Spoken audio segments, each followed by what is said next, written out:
I morgen offentliggøres en ny undersøgelse af indvandrere eller nydanskere som iværksættere, og den viser igen, at de er bedre til det med iværksætteri end etniske danskere. Men mere endnu, aldrig har der været flere. Andelen af nydanskere iværksættere er større end nogensinde, og samtidig bliver de yngre og yngre.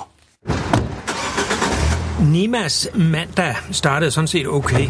Det er fandme en stor dag i dag. Han fik at vide, at han skulle have overdraget nøglerne til sine nye forretningslokaler. Hvad så, drenge? Er I spændte?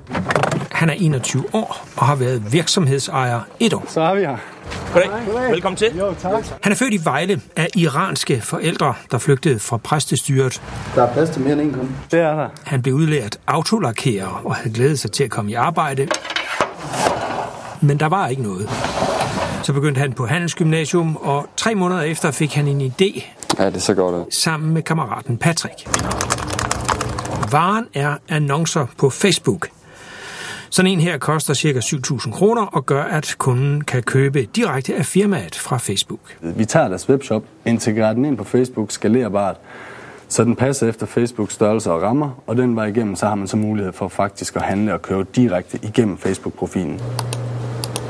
Nu er de 6 ansatte og en håndfuld freelancere.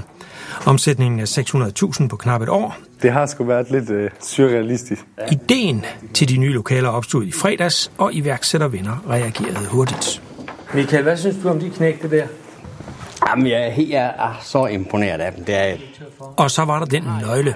Tusind Så har du nøglerne til den nye domicil her. Ej, hvor lækkert. Tusind tak for det. Sådan.